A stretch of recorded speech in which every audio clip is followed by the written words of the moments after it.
Okay, good day guys, no? So, ipakita ko lang sa inyo guys yung isang gearbox ng automatic washing machine. So, ang gumagamit nito guys ay non-inverter, no? So, ito po yung gearbox, no? So, dito nakakabit yung pulley. Ayan. So, dito sa kabilang side yung motor, no? So, ito yung umiikot kapag nagwawas, no? Ayan. Left and right, left and right. So, dito nakakabit yung drum, no? So, pag iniikot, yan, left and right siya, no? Ayan. So, ngayon, ang i-share ko lang sa inyo, guys, kapag na-encounter nyo ang inyong washing machine na walang reverse. For example, siyang reverse, no?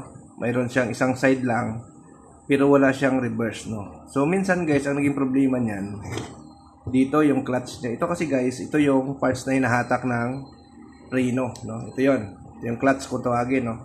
Ito yung hinahatak, guys, yan, no? Ito yung hinahatak ng preno niyan. So ngayon, ang gagawin nyo guys, ang una nyong tingnan guys, itong area na to. Make sure nyo guys na nakalapat to. Ayan o.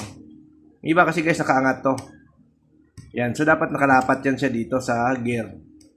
So dapat nakalapat. Kasi yung pagka hindi yan nakalapat guys, walang reverse yan. Minsan hindi naman sumasabay yung spin, yung drum, no? So yan, dapat may ganyan. Dapat nakalapat siya talaga dito. Then, kung nakalapat yan, tapos wala siyang reverse, ang next nyo na i-check guys, ito, yung preno, ito yung clutch adjustment niya, no? So, pwede nyo siyang ibaon, minsan kasi, kailangan nyo siya ng gano'n, no? So, pwede nyo ibaon yung bolts, pwede nyo ipalubog naman, no? So, dito guys, try and error, no? Example, wala siyang reverse, ang gagawin nyo, ibaon nyo muna, no? Ikot, paluwag, hanggang umangat ito, no? Yan. Ngayon, pagka ganoon pa rin, balik na naman kayo pahigpit, no? So, try and error ang gagawin nyo, no? Ito yung adjustment ng clutch. So, lahat ng machine na inverter, guys, machine box, no? So, applicable ito sa lahat ng inverter washing machine. Hindi lang na ito kasi guys, pang connect to, no? Iba guys na brand, ganito din ang kanila box, no? Din, no? Ito, same din yung system, no?